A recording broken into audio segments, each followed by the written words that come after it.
La Manita les amis, la Manita, victoire du Real Madrid 5-1 face à Salzbourg à domicile. Donc voilà, je vais dire comme quoi c'était une victoire plutôt simple pour le Real Madrid, maîtrisée. Le Real Madrid a l'expérience de ces rendez-vous, des matchs où il faut prendre des points pour prendre des places au classement de Ligue des Champions. C'est chose faite et j'ai beaucoup de choses à dire dans cette vidéo. Franchement, dès le début de cette rencontre, je sentais un Real Madrid qui ne courait pas, un Real Madrid en manque d'explosivité, mais ça ne les a pas empêchés de marquer 2 buts. Et Rodrigo, surtout sur le deuxième but de Rodrigo, la talonnade de Jude Bellingham, la talonnade. Ne me dites pas que ça ne vous a pas rappelé un mec. Voilà, je sais, vous savez à qui je pense? Zidane, les gars. La talonnade digne des grands milieux de terrain. Et je le compare à Zidane dans la gestuelle. Je ne dis pas que c'est un Zidane bis, parce que pour moi, Zidane est dans peut-être le meilleur milieu de l'histoire du foot, même s'il y a eu plein de milieux de terrain. Voilà, donc c'est compliqué de classer un classement des meilleurs milieux de l'histoire. Mais personnellement, Jude Bellingham a une gestuelle, a un profil zidanesque. Je dis pas que c'est du Zidane, mais la talonnade, c'est typiquement du Zidane. Et la finition de Rodrigo, la combinaison est parfaite. Rodrigo qui est sur, Rodrigo qui est sur une excellente régularité. Voilà. Rodrigo, je pense que depuis le match face à Vallecano, il marque contre Pachuca. Vallecano, dernier match, il marque. Là, il met un doublé. Donc, franchement, Rodrigo revient très bien. Et ça serait une honte. C'est interdit de vendre Rodrigo cet été. Franchement, le Real Madrid on regrettera le départ de Rodrigo. Qui tient la baraque, qui tient cette attaque. Parce que Rodrigo fait un bien fou sur l'aile. C'est l'un des seuls attaquants, peut-être, à défendre, à revenir en défense pour faire les replis défensifs. Donc voilà, personnellement, il ne faut pas vendre Rodrigo. Il ne faut pas le vendre, ça serait vraiment une grave erreur. D'ailleurs, j'avais mis mon petit pronostic sur TikTok et Twitter. N'hésitez pas à aller voir mon TikTok que je mets en description, mon Twitter est sur ma bio de ma chaîne. J'avais mis 5-0 pour le Real Madrid. Et il y a eu ce but de Salzbourg qui a complètement détruit mon pronostic. Donc j'étais pas loin. Doublé de Vinicius. D'ailleurs, Vinicius qui était en jambes, même si ça avait mal commencé, il a même pris un carton jaune, donc il manquera le match face à Brest.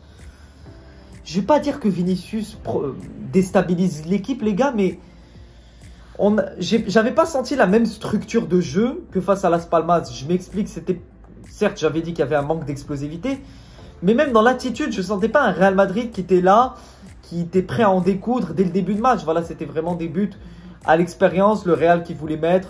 S'ils pouvaient en mettre 7, ils auraient mis 7. Voilà, ils ne forçaient pas du tout. Et je ne sais pas si Vinicius ralentit le jeu. Ça serait honteux de ma part de dire ça. Parce que quand même, Vinicius, je ne suis pas ingrat. Je sais ce qu'il a apporté au Real Madrid pendant ces longues années.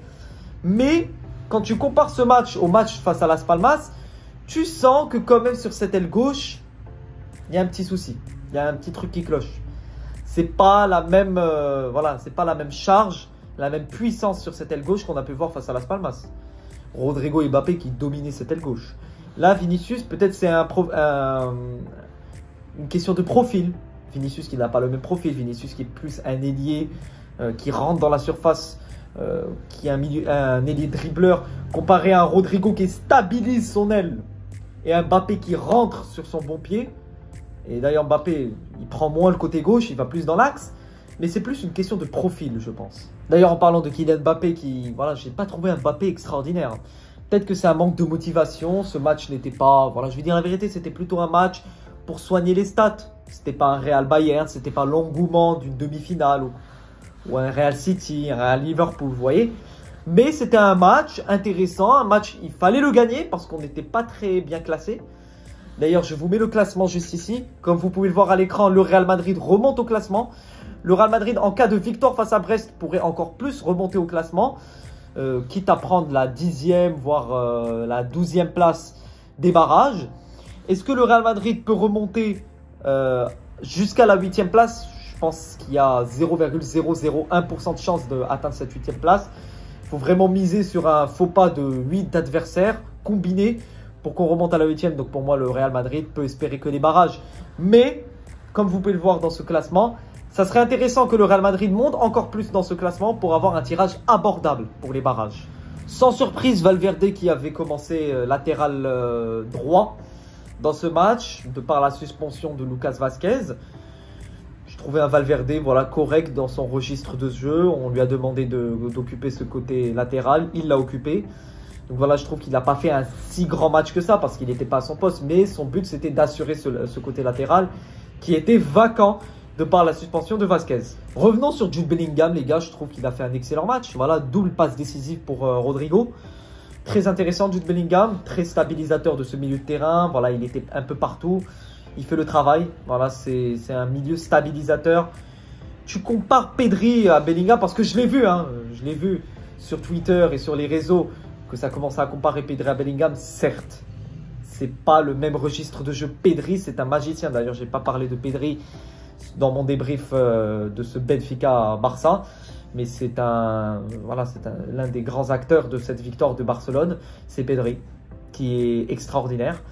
Mais c'est pas le même registre de jeu. Moi, je compare pas un Pedri à un Bellingham. Pedri, il est plus bas.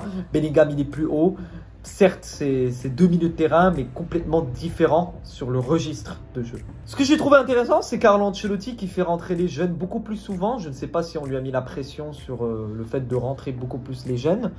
Voilà, il fait rentrer Hendrik, Güler, Brahim. Il fait même rentrer Jacobo Ramon. Intéressant, même si voilà, je n'ai pas trouvé... Voilà, il n'a pas eu assez de temps pour que je puisse vraiment l'analyser, une analyse vraiment ciblée. Mais voilà, ça fait plaisir de faire rentrer ces jeunes. Voilà, ils prennent de l'expérience, ça fait tourner, donc c'est très important et c'est intéressant. Maintenant, la question se pose, que va faire le Real Madrid pour la suite de cette Ligue des Champions? Parce que oui, je l'ai vu, il me semble que le Real Madrid, à l'heure où on parle, parce que le classement peut largement changer la semaine prochaine pour la dernière journée. D'ailleurs, ça va être très intéressant de suivre tous ces matchs en même temps où on va voir le classement qui va complètement changer en l'espace de quelques minutes. Le Real Madrid, à l'heure où on parle, peut jouer le Bayern ou la Juve. Voilà, le Real peut jouer le Bayern ou la Juve à l'heure où on parle. Donc c'est un gros morceau.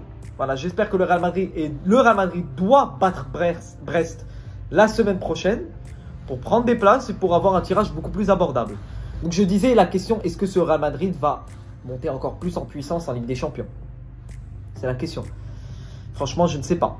Il faut vraiment qu'on se mesure à des cadors européens parce que là, actuellement, cette saison, on a joué Liverpool, le Barça, le Milan, qui n'était pas un très grand Milan, mais qui avait quand même bien joué. Et sur ces 3 matchs, on a perdu les 3. Les 4 plutôt, puisqu'on a perdu les 2 classicos. Donc, on n'a toujours pas de match référence face à un gros. C'est pour ça qu'il est très difficile de juger, à l'heure où on parle, un Real Madrid. Est-ce qu'ils peuvent aller plus loin en Ligue des Champions? Comparé à un Barça, comme je l'ai dit, je sens plus le Barça en Ligue des Champions cette année que le Real Madrid.